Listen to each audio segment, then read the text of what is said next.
Donald Trump has just been blocked by a federal judge who is not allowing the National Guard to come into Portland, Oregon. I'll get into the thick of that and everything that's been happening between Chicago and Portland, Oregon as well. But one thing I want to start off with is this. The force that you see that is being used by ICE, that is being used by the National Guard against working class people. Anybody sit down and stop and think, why isn't that force or any force being used against the friends of Jeffrey Epstein? No? What about the CEOs who are hiring immigrants that are in the country illegally? Anybody ever think about that? Why is that force not being used against the powerful? That's what I want you to think about as we get into this story. Now, something happened in Chicago, and it could have gone even worse. Luckily for that woman, she is still alive, but she got a lawyer. And now we are starting to see that the story that was provided by ICE against that woman is incorrect. There is apparently camera footage that shows what really happened. And her lawyer is exclaiming that she was not the one who initiated this. This is the woman that was shot in Chicago, who also is a U.S. citizen. You see, more is coming out now, folks. More is coming out now. But I can't help but go back and think about what Phil Scott said a couple of days ago when JB and I were talking about what was happening in Chicago on RBN. He gave a warning that it was going to get out of hand. Listen to what Phil Scott said. This was a couple of days ago. You could only push people so far before people say, okay, all right, but it's going to take the life of somebody being lost. That's usually how it goes. And because they're being way too aggressive. There's no need to be that aggressive. You understand what I'm saying? Now, some people would say, oh, well, see, that's why we were saying to vote for Kamala and this and that and the third. Well, let's call it what it is. The people that's, I think, more affected by all this than us would be the Latino community. And they didn't go vote for Kamala like that. I take a big issue with anyone telling anybody black about it was our responsibility to put her in office. No, it was more the Latino community responsibility to put her in office because they had way more to lose with Trump getting in office, especially when he promised he was going to be doing this mess. And they still went out and voted for him. Doing all that dance and talking about I'm going to vote for Donald Trump and all that. You know what I'm saying?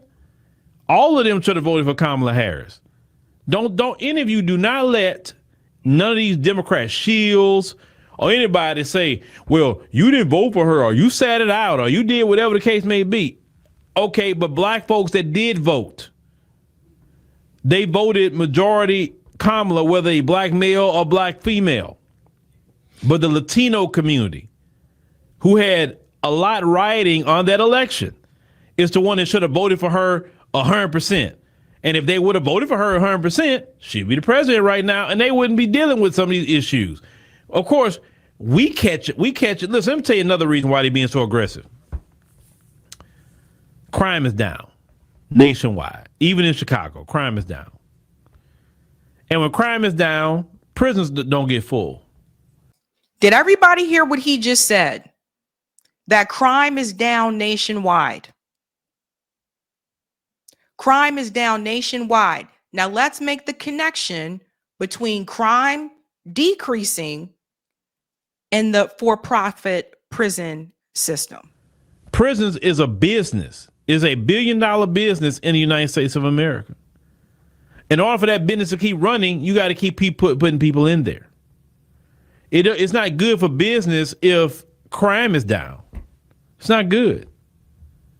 Now, these people, and you know what people I'm talking about, are wicked on top of wicked for what they do.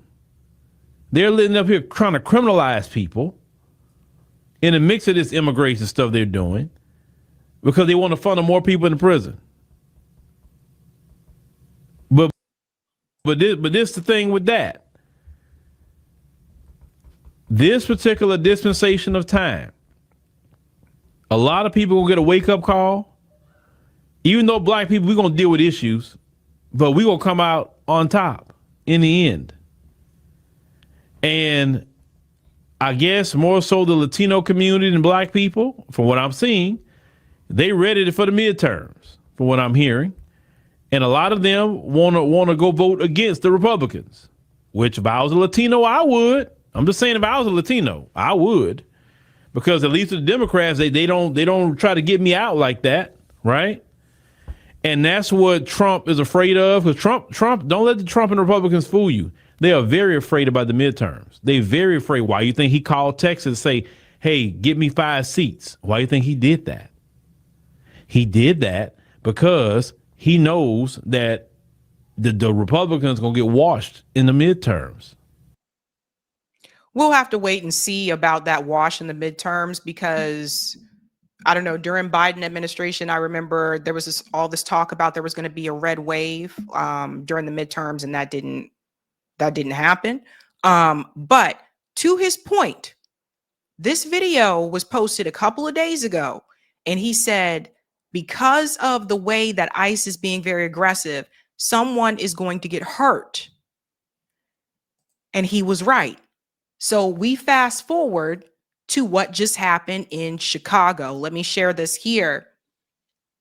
Make this a little bit bigger for the people in the back. Attorney for a woman that was shot by Border Patrol claims agent said, do something, B, before shooting. The body camera video appears to contradict the government's claim that Mary Mar Martinez drove towards officers before one of them opened fire at her Saturday morning in Brighton Park. Now we starting to hear a different part of the story. Now we starting to see, and this is what I was talking about, folks. So let's get into this. Body camera video of Border Patrol agent involved in the shooting of a woman who was allegedly chasing agents in Brighton Park over the weekend shows an officer saying, do something, B, before pulling over and shooting the woman 5 times. The woman's attorney said in federal court on Monday, she has a lawyer, and luckily this woman is alive. The video appears to contradict the government's allegation that Mary Mar Martinez, 30, drove towards officers before one of them opened fire on her late Saturday morning in Kedzie Avenue near 39th Street. Her attorney, Christopher Parente, said this at a detention hearing at the Dirksen Federal Courthouse. Let me fast forward here. U.S. District Judge Heather McShane denied a request by the federal government to detain Martinez and Anthony Ian Santos Ruz, 21, pending trial. Martinez and Ruz, who wore orange jumpsuits for the detention hearing, were charged Sunday with felony assault of a federal officer. Now, let's fast forward. The judge said, it is a miracle to me that no one was more seriously injured in this incident in which Martinez and Ruz allegedly followed agents for more than 20 minutes as they drove after conducting an operation in Oak Lawn. But she said the defendant's lack of criminal history and extensive family and community ties compelled her to release them pending trial. Now, according to this is an 8-page criminal complaint. It said that Martinez and Ruz were driving separate vehicles in a convoy that was following agents, disobeying traffic signals, and driving aggressively to chase the federal vehicles. It goes on to say here that U.S. Attorney Sean Hennessy told the judge that Martinez had been following agents for 30 minutes. And Ruz had been following agents for 20 minutes before the shooting. As she drove, Martinez was broadcasting on Facebook Live for more than 2 minutes. Video captures her repeatedly sounding her horn and following the vehicles. In the charges filed Sunday, prosecutors notably did not mention a loaded gun in Martinez's car that was referenced in a previous statement by Homeland Security. But in court on Monday, Hennessy said Martinez had a loaded firearm on the passenger side of her car, but never brandished it. Martinez's attorney, Parente, said she has a valid firearm and concealed to carry license. So she had a gun, but she has a license to carry. Then there's something else. Let's go on a little bit further here. Parente said the video shows an agent turning a federal vehicle into Martinez's vehicle, after which an agent says, "Do something, B." The agent then exits the vehicle and shoots Martinez. Parente said Martinez had 7 holes in her from the shooting, and the agents were in such a hurry to take her into custody at the hospital that they had to return later when Martinez began bleeding from her wounds. This is how crazy it's been out there. Now, here's the part. Martinez is a U.S. citizen.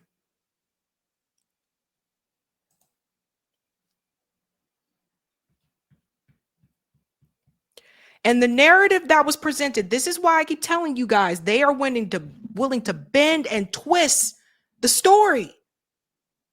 They're lying to you. They're bending and twisting events when there's actual video evidence of what happened. This woman was not an illegal immigrant. This woman was a U.S. citizen who had a gun in her car, but she had a concealed to carry weapon. Now she's alive after being shot 7 times. And she got a lawyer, as she should have. But this is just the beginning. This is what I was trying to tell you guys, because the thing is, that's one incident. Here's another one. The alderman, Jesse in Chicago, another one who was arrested. Because like I told you, they going after any and everybody. Listen to this. Tensions are running high as officials in Chicago and Portland continue to fight back against the Trump administration's militarization of their cities. But despite the administration's claim of just addressing what it describes as war zones, the reality on the ground is that people just want answers. Like Chicago alderperson Jessie Fuentes. Here's what happened when she went to a medical center on Friday after she heard that there were immigration agents there. Take a look. Do you have a sign? No, you need to leave before you turn around. Turn around and leave. He is under. I'm going to arrest you. You are going to be placed under arrest. Do you have a sign? You need to warrant for him. Joining us now is Chicago. So do you see that? Simply for asking, do you have a warrant? So this is what, and I told people, if you guys like look at the videos that you can see on social media, what is happening in Chicago, what you see happening in Portland, Oregon, yes, they are being very aggressive. To Phil Scott's point, very aggressive. And he warned people days ago, someone's going to end up getting hurt. So listen to what Jesse said here. Chicago alderperson Jessie Fuentes, who you just saw in that video, and also with us, Janet Napolitano, former Secretary of Homeland Security during the Obama administration. She's also a professor of public policy at UC Berkeley. Jessie, let's start out with your exchange with ICE. Can you talk us through it? I watched the whole video, and really the entire time you kept your cool. You were just saying, asking if they had a warrant. Absolutely. Thank you for having me. First, I want to talk to you about what we're seeing in Chicago. There are seniors, children being dragged out of their homes in the middle of the night, being zip-tied, some people taken out naked, U.S. citizens being detained, heads smashed against walls, people being ran over by vehicles. Yesterday, a woman shot by an ICE agent. I think me walking into a hospital in my ward, seeking to advocate and ask questions on behalf of my constituent is not a crime. Asking for a signed judicial warrant when ICE is present in a hospital in which people in the emergency room and staff in the hospital are fearful because there are agents in the hospital is not a criminal act. and I was met with aggression. I was met with violence. What you don't see in that video is that I'm actually shoved twice and pushed against the wall before being handcuffed for asking that very question. Just another example. So that's an alderman in Chicago, has a political position, right? So see, this is why I was trying to warn people that the way that Donald Trump has gone about this, there were a lot of deportations under Barack Obama. I've talked about that multiple times on the show. And I do feel like, you know, sometimes a lot of Democrats, they don't really want to go there, but Barack Obama deported a lot of people too. He didn't do it in this manner. Donald Trump's policies, but the way that he is going about business, it even has those who endorsed him and supported him also pushing back. I just showed you guys the discussion from Theo Vaughn where he didn't like the fact that Homeland Security sat up there and took a video of him. He was making a joke about immigration, and they took that and made it a part of like some ad or something that they were running around. Of course, not asking him for permission or anything. Theo Vaughn is pushing back on these things. Joe Rogan has been pushing back on these. Remember, Theo Vaughn interviewed JD Vance. Joe Rogan interviewed Donald Trump prior to the presidential election. They endorsed him. So Donald Trump's actions, the way that he has gone about it with such aggression and such force, it is causing people who actually endorsed him and supported him to push back.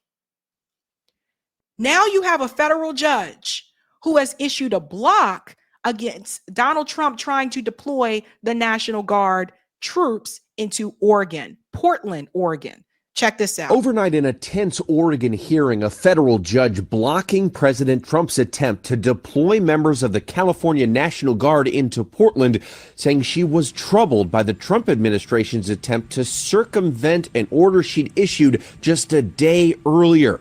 Trump had already tried to send in Oregon National Guard troops to Portland. That was halted on Saturday. The administration then tried on Sunday to send the troops in from California. Then late last night, Judge Karen Immergit, a Trump appointee, issued a new, broader order prohibiting the administration from using federal control to send any state's National Guard into Oregon, and pressing the government's attorney, saying, quote, "You are an officer of the court. Do you believe that this is an appropriate way to deal with my order, or an order that a judge issues that you disagree with, or is that an appropriate mechanism to appeal as you have done?"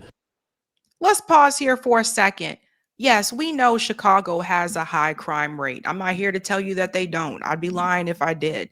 But it has been decreasing, right? But now we go into Portland, Oregon. Portland, Oregon, and I'll show you the chart in just a second. Portland, Oregon is not in the top 10. Portland, Oregon is not one of the more higher crime cities. So this isn't really about, and this is what I've been saying before, this isn't really about, oh, let's go after and get crime. That's not what this is really about. What Donald Trump is doing is he is penalizing the sanctuary cities. That's why he came after like DC, Chicago, Portland, Oregon. That's what he's doing. Don't forget that there were a number of BLM protests in Portland, Oregon, where they showed on the news. You guys remember they showed on the news that people were being pulled into white vans. So people have to realize what this is really about. Let's fast forward here a little bit because I can't show the explosion parts there. And what they're doing is they're selling this on violent criminals, right? They said, we're going to take down the violent criminals. Listen to this. Or property crimes committed and no arrests were made. But the Trump administration insists violent criminals are destroying Portland and troops are necessary to protect federal assets and personnel. That's the excuse that they're trying to use. So a federal judge came in and he blocked this and said, no, you cannot send the National Guards to Portland, Oregon. Eric, let's go to part 2 here. Let me explain something very, very clearly. First of all, you do not see this type of force being used to go after people who are in positions of power that are, we all know, are criminals. And I want to remind everybody, this is a big distraction. You see, this is Trump trying to play to his base and say, see, guys, I told you I was going to go after those baddies, go after the criminals. I don't see this type of force or pressure being used towards Jeffrey Epstein's buddies. I don't see them sending in the National Guard and all these other people to go take down David Copperfield's ass. Do you see that happening? Do you see them going after all these wealthy people that hung out with Jeffrey Epstein on that island? Do you see them trying to take down Bill Clinton? No, you don't. In reference to immigration, do you see them going after the CEOs who hire people they know are here illegally and pay them under the table? No.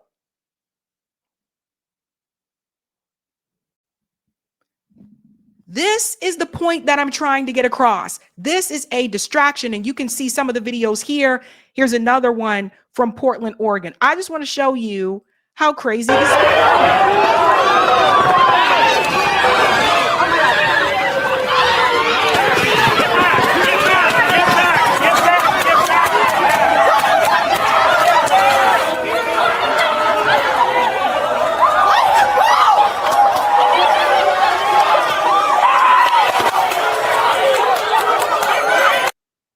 You don't see them going after the billionaires like that. Hell, the pastor who was just arrested, who just pled guilty to sexually abusing a minor, the pastor of the Gateway Church in Texas, that guy got 6 months, and they didn't go after him like this. But this is how they treat the working class. This is what I was talking about.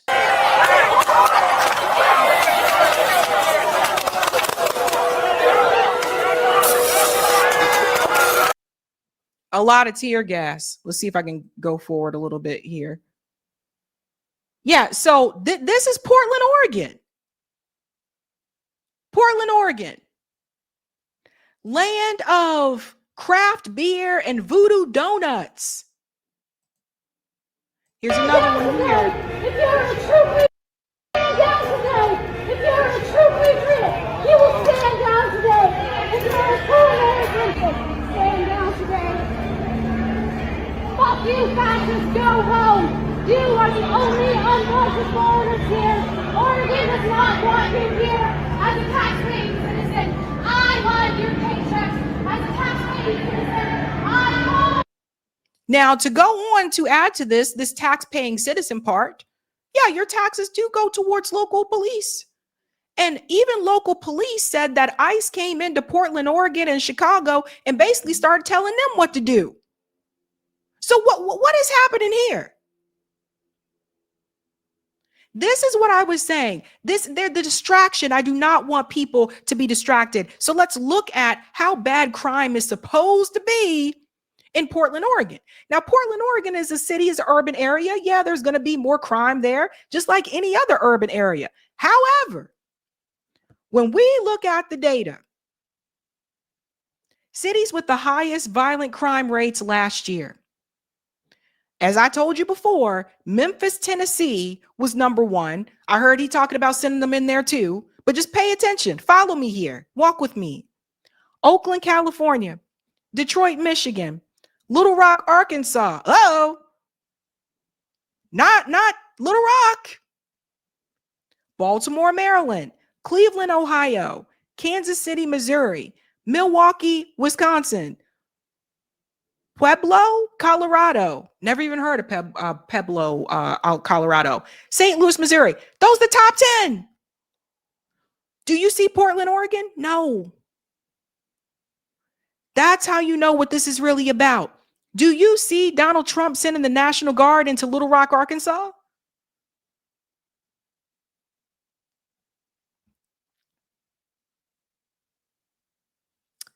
If you look at the Portland Police Bureau, it says below is a snapshot of all crimes by month starting with January 2022. The orange line of the first graph represents the average number of crimes for the past 3 years, 5,289. Portland is currently just under that threshold. So this is what I'm saying. And I see a lot of people falling for this, and they're like, yeah, he's going after him. He's going to take him down. Da, da, da, da. Let me be very clear about something. The policies that you are seeing implemented by Donald Trump, do not be surprised that if Democrats get in that position in 2028, they take those same policies and use them against the right. Oh. Do people think about that? Do people ever think about that whatever happens in 2028, that he is setting the stage, just like I said when the Biden administration was censoring because of the pandemic, also the Hunter Biden files. Now you get to a Trump administration and they're just using censorship as well, not for those same issues, but for other ones. You don't know what's going to happen come 2028, regardless if it's some people say AOC, some people say Gavin Newsom. What I am saying is the policies that Donald Trump is implementing right now, if Democrats get back into power, they can take those same policies and flip them on the right. And we've seen it happen before. Because see, it's all fun and games when it's happening to the other team and it's not happening to your team, but he's setting the stage. So everybody needs to wake up. They lied to you about what happened to that woman in Chicago. That woman was a U.S. citizen. Her lawyer is speaking out for that. This woman was shot 7 times, and luckily she is still alive. I mean, at that point, you like 50 Cent Tupac status. I don't know.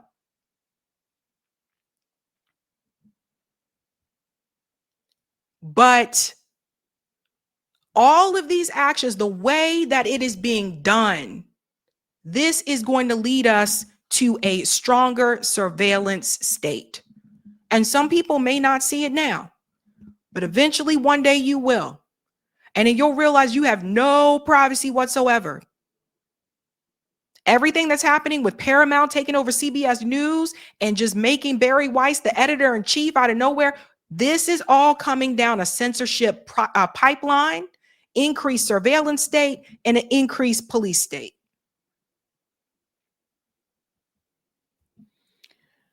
Everyone need to get ready. But we all got to call it out when we see it. We all have to call this out.